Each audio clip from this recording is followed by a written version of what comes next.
నడిచినా కూర్చున్నా మోకాళ్ళ నొప్పులు వస్తున్నాయా? ప్రాణ పెయిన్ క్లినిక్ లో అధునాతన చికిత్సతో మోకాళ్ళ నొప్పులు తగ్గించుకోండి. నమస్తే, నేను వలి.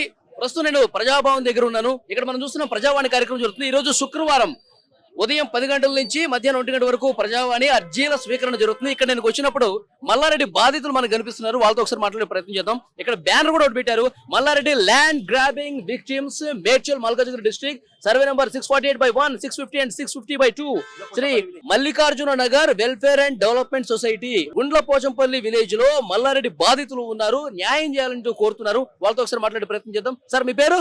నా పేరు నరేందర్ అండి. బోయినపల్లిలో ఉంటాం మేము. ఇక్కడ మనకు కనిపిస్తుంది పాలమ్మినా పూలమ్మినా. మల్లారెడ్డి ఫేమస్ డైలాగ్ ఏదైతే ఉందో దాన్నే ఇక్కడ వాళ్ళు పెట్టుకున్నారు బ్యానర్ లో. పేద ప్రజల బతుకులు దోచిన పాలమ్మినా పూలమ్మినా, పేద ప్రజల బతుకులు కూడా దోచిన ఇట్లు మీ మల్లారెడ్డి ఆయనే అన్నట్టుగా ఆయన చేసినటువంటి వ్యవహారం అట్లాగే ఉన్నట్టుగా కనిపిస్తోంది. వాళ్ళతో మాట్లాడదాం. ఏంటి సమస్య? గుండ్లపోచంపల్లి విలేజ్ లో మా పేరెంట్స్ ఒక 35 years బ్యాక్ 1989, 1988 ఆ టైంలో శంకర్ యాదవ్ ఒక అతను వెంచర్ చేస్తే అక్కడ రూపాయి కూడబెట్టుకొని ఏదో పిల్లలు ఉన్నారు కదా అని చెప్పి 10,000కు ప్లాట్ కొన్నారు, 200 square yards. సో అది వచ్చేసి ఈ రోజు ₹1 కోటి వాల్యుయేషన్ ఉందండి. ఈ ₹1 కోటి వాల్యుయేషన్ జరగడంతో మల్లారెడ్డి కాలేజీలు పక్కనే ఉండడంతో మాది 23 acres ల్యాండ్. అది దాంట్లో 16 ఎకరాలు వాళ్ళ బామ్మర్దిని పెట్టేసి వాళ్ళ కొడుకు పేరు మీద మల్లారెడ్డి సొసైటీ అని చెప్పేసి రిజిస్ట్రేషన్ చేయడం జరిగింది 2017లో. మరి మేము 89లో 90లో కొన్నోలో మరి మేమంతా ఏం కావాలి? మరి మా దగ్గర ఒరిజినల్ గా సేల్ డీడ్ కాపీస్ ఉన్నాయి. అంటే మీకు ఎవరికి తెలియకుండా కబ్జా చేసేసాడు. ఎందుకంటే ఓపెన్ ల్యాండ్ ఉంది. అది అక్కడ మేము ఎవరం పోయి రూమ్స్ ఏం కట్టలేదు. ఎందుకంటే డెవలప్మెంట్ కాలేదు కదా, కొంచెం వేస్ట్ చేద్దాము, డెవలప్మెంట్ అయినాక కట్టుకుందాము అని అనుకున్నాము. సో ఈ లోపే ఈ 10 ఏళ్ల నుంచి సతాయిస్తున్నాడు మల్లారెడ్డి. ఆయన ఎప్పుడైతే రూలింగ్ పార్టీ గవర్నమెంట్ బీఆర్ఎస్ వచ్చిందో అప్పటి నుంచి ఆయన ఇంకెక్కువ మమ్మల్ని కాల్చక తింటున్నాడు. అంటే దానికి సంబంధించిన డాక్యుమెంట్స్ మీ ఉన్నాయని చెప్తున్నారు. మీరు పోలీసులను ఆశ్రయించడం గానీ, ఇక్కడ మంత్రి కబ్జా చేశాడని చెప్పడం కానీ. పోలీస్ స్టేషన్ కి వెళ్తే పోలీసు వాళ్ళు తన మనుషులే. అక్కడ పోయినా కూడా ఎవరు అంటే మల్లారెడ్డి. అక్కడికి ఆల్రెడీ మేము పోక ముందుకే ఫోన్ వెళ్ళిపోతుంది. అయ్యా అదేమన్నా వచ్చినా దాన్ని ఏం పట్టించుకోవద్దు అంటాడో, మరి వాళ్ళకి ఏం చెప్తాడో తెలియదు. అక్కడ సిఐ ఉన్నా, ఏసీపీ ఉన్నా, ఎస్ఐ ఉన్నా, ఎవరున్నా కూడా ఏంటయ్యా మీ సమస్య? సార్ ఇట్లా ఉన్నది. అరే అవునయ్యా, మీరు ఎందుకు పోతున్నారు? ఏదైనా ఉంటే మాట్లాడుకోపోండి, ఊకైడికి రావద్దు. సరే సార్ మంచిది, వెళ్ళిపోయినాం. ఎందుకంటే మేము గరీబోళం, మా దగ్గర పైసా లేదు, పవర్ లేదు, మాకేం పెద్ద మర్యాదలు ఏం లేవు. మమ్మల్ని చూస్తే వాళ్ళు పట్టించుకోకపోయేది. మల్లారెడ్డి అండర్ సంస్థ అంటే ఆయన మొత్తము బిజినెస్ ఏరియా అంతా ఆ మేడ్చలు, గుండ్లపోచంపల్లి విలేజ్, మైసమ్మ కూడా ఇక్కడనే ఉన్నాయి. ఇలాంటి బాధితులందరూ ఆందోళన చేశారా? మరి పోలీసులు పట్టించుకోలేదు. ఆందోళన చేసినాము. అక్కడ మా ప్లాట్ల మీద మేము సర్వే చేసి స్టోన్స్ పెడితే నైట్ లో పెట్టేసి మార్నింగ్ వచ్చే సర్కల్ స్టోన్స్ అన్ని పీకించేసి అక్కడ పక్కనే లేకుంది, లేకులో పడిపించాడు మల్లారెడ్డి, అతని అనుచరులు అతను. సో దాని వల్ల కూడా మాకు చాలా డిస్టర్బెన్స్ జరిగింది. ఎన్నిసార్లు మేము డబ్బులు పెట్టినా కూడా మా డబ్బులన్నీ వేస్ట్ అయిపోయాయి. అంటే మమ్మల్ని ఏదో ఒక విధంగా వీళ్ళని ఇక్కడ రానియకుండా ఆపాలి అనే ఉద్దేశంతో మమ్మల్ని డిస్టర్బెన్స్ చేస్తూ వచ్చారు. మల్లారెడ్డి కబ్జాలకు సంబంధించి అప్పుడు ప్రతిపక్షంగా ఉన్న కాంగ్రెస్ పార్టీ కూడా తీవ్రమైనటువంటి ఆందోళనలు చేసింది, నిరసనలు తెలియజేసింది. మీరు అప్పుడు ప్రతిపక్షంగా ఉన్న కాంగ్రెస్ పార్టీతో కలిసి ప్రయాణం చేశారా, ధర్నాలు చేశారా? అప్పుడు రేవంత్ రెడ్డి గారు ఎంపీగా ఉన్నప్పుడు మేము వెళ్ళి కలిసినాము. కలిసేసి రేవంత్ అన్నకు చెప్పినాం, అన్న ఇది సర్వే నంబర్ 650/48 జరిగిందన్న, పక్కకి మల్లారెడ్డి ఉన్నాడు తెలుసు కదా మీకు, మరి ఆ కాలేజీలు ఉన్నాయి, మరి నాది అని చెప్పి కబ్జా పెడుతుండే, ఎవరెవరినో పంపిస్తున్నాడు అన్న, కొంచెం న్యాయం చేసి మాకు ఇప్పి అని అన్నాం. ఇది ప్రెస్ మీట్ లో కూడా రేవంత్ అన్న ఈ సర్వే నంబర్ చెప్పి నేను దీనికి న్యాయం చేకూరుస్తా అని చెప్పిన వీడియోస్ కూడా ఉన్నాయి. ప్రెస్ మీట్ లో రేవంత్ అన్న చెప్పడం జరిగింది బిఫోర్ ఎలక్షన్ కంటే ముందు. సో కాబట్టి ఇప్పుడు మేము రేవంత్ అన్న దగ్గరికి ఎందుకు వచ్చామంటే మాకు న్యాయం జరుగుతుంది. రేవంత్ అన్న ఖచ్చితంగా మాట ఇచ్చిన మాకు లాస్ట్ టైం చేస్తాడు. అక్కడ ఏమున్నా కూడా అంత మేము పేదోళ్ళం ఉన్నాం. 366 ప్లాట్లలో 100 మంది మాత్రమే మిగిలి ఉన్నాం. మేము ఇప్పుడు 110 మంది ఉన్నాం. ఈ 110 మందికి ఇప్పుడు ఫ్యామిలీస్ అంటే ప్లాట్స్ అండి, 110 ప్లాట్స్ ఉన్నాయి. మిగతా 260, 270 ప్లాట్లు వాళ్ళ అనుచరులు మర్రి దుష్యంత్ రెడ్డి అని బోయినపల్లిలో ఉంటాడు, అడ్వకేట్ అతను. ఆయన్ని అందరినీ భయభ్రాంతులకు గురి చేసి ప్లాట్ ఓనర్స్ దగ్గరికి వెళ్ళేసి ఇంటింటికి మీ జాగా వెళ్ళిపోతుంది, మీకు కావాలన్నా వద్దా డబ్బులు అని చెప్పి 40,000, 50,000 ఇచ్చేసి 30,000 బెదిరించేసి తక్కువ డబ్బులు ఇచ్చేసి తీసేసుకున్నారు. ఓకే, ఇప్పుడు ఏం జరిగింది చెప్పండి ఒకసారి. అదే మొత్తం 360 ప్లాట్లు సార్. అక్కడ మా వెంచర్ లో 250 మంది ప్లాట్లు ఓనర్స్ ఈ డాక్యుమెంట్స్ అక్కడ స్థలానికి చూడడానికి పోతే భయభ్రాంతులకు గురి చేసి అక్కడ గుండగాళ్ళని 10 మందిని 20 మంది కూర్చోబెట్టి వాళ్ళకు రోజు తాయిపిచ్చి, మద్యం దాయిపిచ్చి, అవి ఇవి తినిపించి ప్రజలు మా ప్లాట్ ఓనర్స్ పోతే వాళ్ళని భయభ్రాంతులు చేసి మీరు వస్తే చంపేస్తాం మిమ్మల్ని, మేము 30,000 ఇస్తున్నాము, అది కూడా కావాలా లేదా తీసుకోండి, లేకపోతే 30,000 కూడా దొరకాయి, డాక్యుమెంట్స్ తీసుకొని బెదిరించి తక్కువ డబ్బులు ఇస్తే తీసేసుకున్నారా? 30,000 తీసేసుకున్నారు.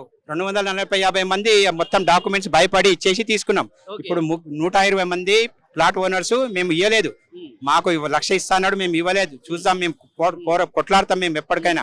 ఇప్పుడు మీ 120 మంది కొంత ఆశతో ఉన్నారు, పరిస్థితి మారుతుంది, మా ఫ్లాట్స్ మాకు వస్తాయి అని చెప్పేసి ఆశగా ఉన్నారు. ఇప్పుడు ప్రభుత్వం కూడా మారింది, లోపల మీరు అర్జీ ఇచ్చారా? అర్జీ ఇచ్చాము.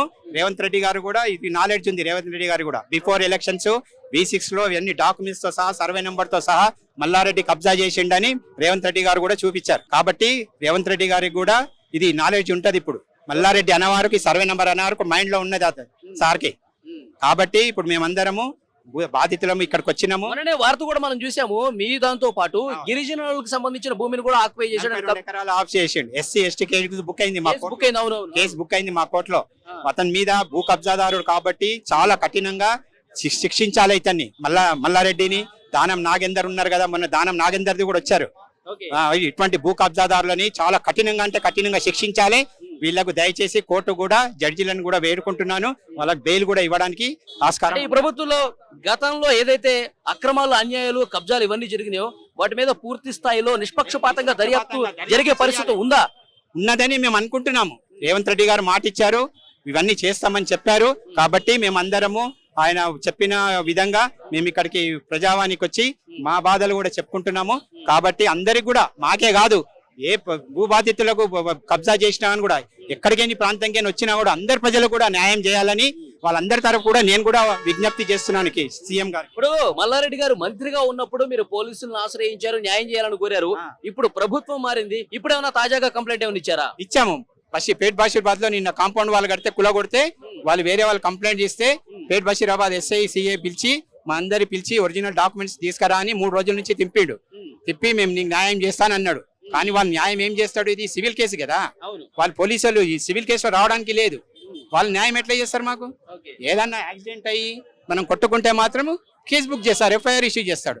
మేము కంప్లైంట్ ఇచ్చినప్పుడు, మమ్మల్ని కొట్టినప్పుడు, భయపెట్టించినప్పుడు మేము పోలీస్ స్టేషన్ పోతే FIR బుక్ చేయలేదు, కంప్లైంట్ తీసుకోలేదు.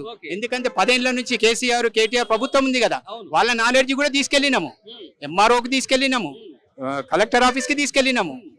సర్వే చేయండి సార్, మా ప్లాట్లు మాకు ఇవ్వండి అంటే ఎవ్వరు కూడా ఇంతవరకు పట్టించుకోలేదు.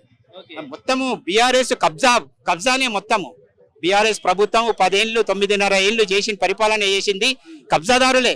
మళ్ళీ అటువంటి సీఎం KTR ఉంటే ఇటువంటి కబ్జాదారులను ఎందుకు నిలదీయలేదు? ప్రజల భూములు గుంజుకుంటున్నారు మీరు, ఎందుకు నిలదీయలేదు అంటే వాళ్ళ హస్తం కూడా ఉన్నది ఇందులో, వాళ్ళ ఇన్వాల్వ్మెంట్ కూడా ఉన్నది. ఉంటది కాబట్టే కదా వీళ్ళని కాపాడుతున్నాడు. వాళ్ళ అండ చూసే వీళ్ళు రెచ్చిపోతున్నారు. ప్రజావాణి కార్యక్రమం జరుగుతుంది మంగళవారం, శుక్రవారం. మీరు ఆల్రెడీ లోపలికి వెళ్ళి అర్జీ ఇచ్చారా? అక్కడ అధికారులు, అక్కడ ఎవరున్నారు? మంత్రులు ఎవరు ఉన్నారా? ఎవరు లేరంట. అంటే మా వేరే వాళ్ళు వెళ్ళారు. మేము ఇక్కడ అంతా ఆఫీసర్స్ ఉన్నారా? ఆఫీసర్స్ ఉన్నారంట. వాళ్ళు తీసుకుంటున్నారా? మంచిగా అక్నాలజ్మెంట్ ఇచ్చారంట. మేము ఈ మెసేజ్ పంపుతాం మీకు అని చెప్పారంట. మాకు ఇప్పుడు కోరిక ఏంటంటే, మాకు చిన్న పిల్లలు పెళ్లికి వచ్చిందండి, ఆడపిల్ల ఉంది, 2 బాబులు ఉన్నారు, పెళ్లి చేయాలి. మేము 30 ఏళ్ళ గురించి ప్లాట్ కొన్నాము. మాకు ఇప్పుడు వస్తే ఏమన్నా రేట్ వస్తే అమ్ముకుంటే మా పిల్లలు పెళ్లిళ్ళు అవుతాయని మేము ఆశతో ఇంతవరకు వేచి చూస్తున్నాము. కాబట్టి రేవంత్ రెడ్డి గారికి విన్నపం ఏంటంటే, మా జాగలు మాకు ప్లాట్లు మా ప్లాట్లు మాకు ఇప్పియాలని మేము కోరుతున్నాము. భూ కబ్జాదారులని మల్లారెడ్డి కానీ, దానం నాగేందర్ కానీ, ఇంకెవరైనా కానీ ప్రజలకు న్యాయం చేసేటట్టు చేయండి. వీళ్ళని కఠినంగా శిక్షించండి. కోర్టు కూడా వేడుకుంటున్నాను, కోర్టును కూడా, ఆనరబుల్ కోర్టుని, ఏ జడ్జి గారు అయితే వీళ్ళని అరెస్ట్ చేసి పంపుతారో వాళ్ళు బెయిల్ కూడా ఇవ్వద్దని నేను కోరుకుంటున్నాను.